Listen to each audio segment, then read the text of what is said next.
අද නම් වස කම්මැලි දවසක්. උදේ ඉඳන්ම පහිනවා. කම්මැලිකමෙන් උනත් වැඩට නොගිහින් බැරි හින්දා මම බෝඩිමෙන් එළියට බැස්සා. වෙනදා වගේම කැම්පස් එක ඉස්සරහින් එනකොට අප්පිරියම් කෑම ගඳ ටික ආවා. නාය කඩයි යන මේ ගඳ හින්දා මං ටිකක් වේගෙන් කැම්පස් එකට ආවා. "Good morning sir" ස්ටුඩන්ට් කෙනෙක් කිව්වා. "Morning" ෆින්ගර් මාක් එක තියලා මම ලිෆ්ට් එකට නැග්ගා මගේ කැබින් එකට යන්න. ලිෆ්ට් එකේ පොල් පටෝලා වගේ සෙනග. මට යන්න ඕන ෆ්ලෝ එක ඔබා ගන්නවත් ඉඩක් නැහැ. අස්සෙන් අත දාලා මම මගේ ෆ්ලෝ එක නම් ඔබා ගත්තා. මගේ අත ගන්නවත් එක්කම එතන හිටපු කෙල්ලෙක් එහෙට මෙහෙට ඇමරෙන්න ගත්තා.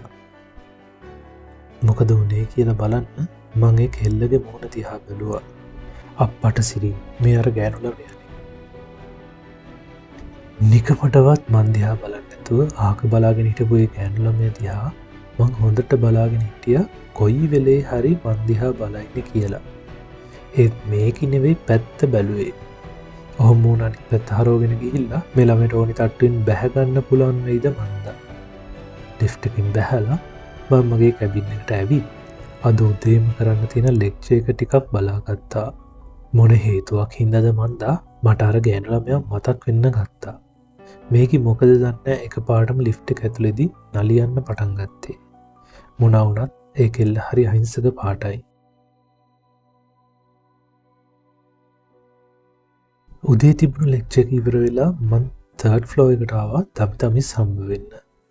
අන්න අර ගෑනු ළමයා අදත් පොලිමේ. වොෂ්රූම් එකේ ඉස්සරහා පොලිමට වෙලා අදත් ඒ කෙල්ල ඉන්නවා. මේ ළමයට දිය වැඩියාවද මන්දා. දකින ගානේ මෙතන ඉන්නේ. මං ඒ කෙල්ල දිහා හොඳට බැලුවා. මේක දැන්වත් මා දිහා බලයිද කියලා. ඒ රවුම් මුනේ තිබුණ ඇස් දෙක මගේ ඇස් දිහාට හරි ලස්සනට හැරුණා. මං තමිස් හම්බ වෙලා එයාට දෙන්න ඕන පණිවිඩය දීලා ආයෙත් ආවේ අර කෙල්ල ඉන්නවාද කියලා බලාගෙන. ඒත් ඒ කෙල්ල එතන හිටියේ නෑ.